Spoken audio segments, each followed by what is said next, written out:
Bonjour très cher auditoire, bienvenue dans la tribune des oralistes. Aujourd'hui, nous allons nous intéresser à la rubrique intitulée Aptitude verbale. Au cours de cette rubrique, nous nous pencherons sur un aspect de la langue française. Il s'agit des registres de langue. L'objectif de cette communication sur les registres de langue est l'initiation aux différents types de registres et leurs caractéristiques. Cela dit, donnons une définition brève des registres de langue. Les registres de langue, en effet, sont les variations de la langue. En d'autres termes, ce sont les différentes manières de s'exprimer dans une langue donnée. Par exemple, entre amis, il y a une manière de s'exprimer. Devant un groupe d'enfants, il y a une attitude langagière à adopter. Devant un public illettré ou analphabète, il y a une façon de parler. Devant une assemblée de personnes instruites et cultivées, il y a également une façon de parler. Lorsque nous sommes sollicités à prononcer un discours devant des autorités, des officiels, il y a une manière de parler. Bref, ce sont ces différentes manières de s'exprimer qu'on appelle registre de langue. En français, généralement, il existe 4 types de registres de langue. Il s'agit du registre familier, du registre courant, du registre soutenu et du registre technique. Le premier registre, il s'agit bien entendu du registre familier.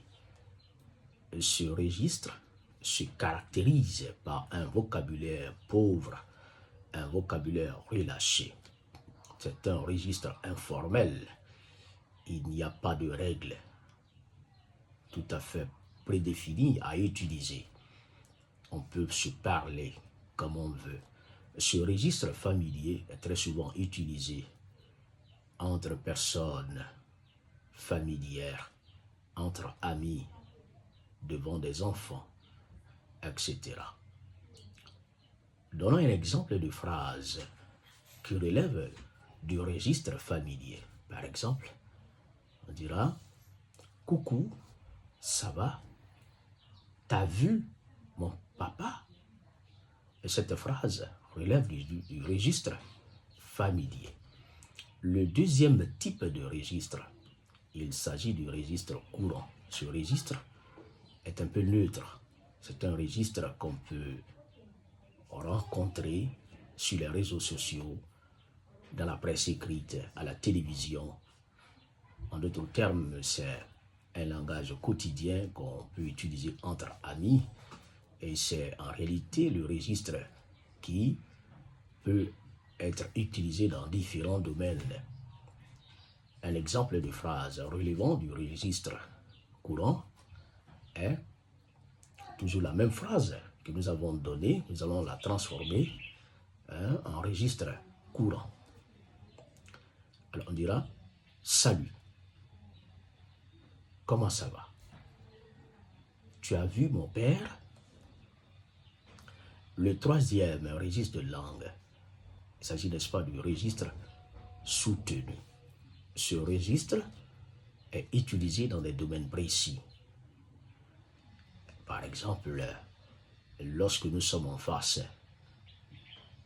du président de la République, d'une autorité, d'une personne étrangère, il y a une manière de parler. Le langage doit être un peu soutenu, doit être soutenu.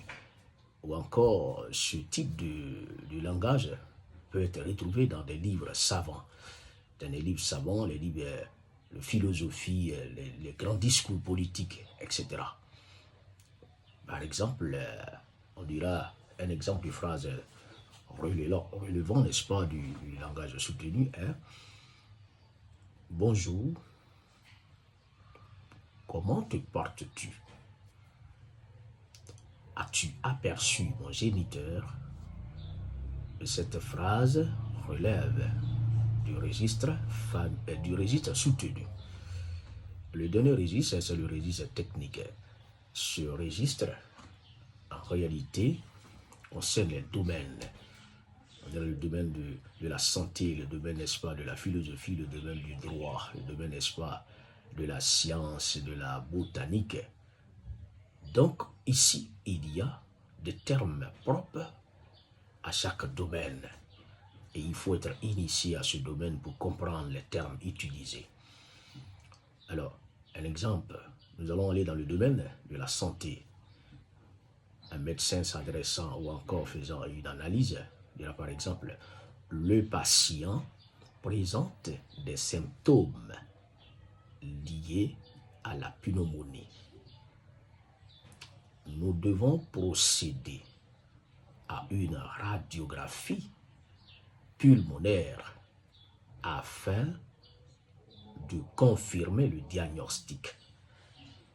Alors dans ce type de langage, si vous n'êtes pas initié au domaine de la santé, vous ne pouvez pas comprendre le terme de pneumonie, le terme de radiographie, le terme de diagnostic. C'est pour cela que ce type de langage est appelé le registre technique. Alors, très cher auditoire, pour qu'il y ait communication, pour qu'il y ait compréhension, vous devez, n'est-ce pas, vous exprimer en fonction de la personne qui vous écoute, de vous exprimer en utilisant un registre qui permet à votre auditoire, à votre audience, de comprendre ce que vous voulez dire. Très cher auditoire, voilà ce que je voudrais vous communiquer, vous donner comme communication. Je vous donne rendez-vous pour une autre vidéo. Si cette vidéo vous a plu, n'hésitez pas à vous abonner à mon compte afin de ne rater aucune de mes vidéos. Merci beaucoup, à très bientôt.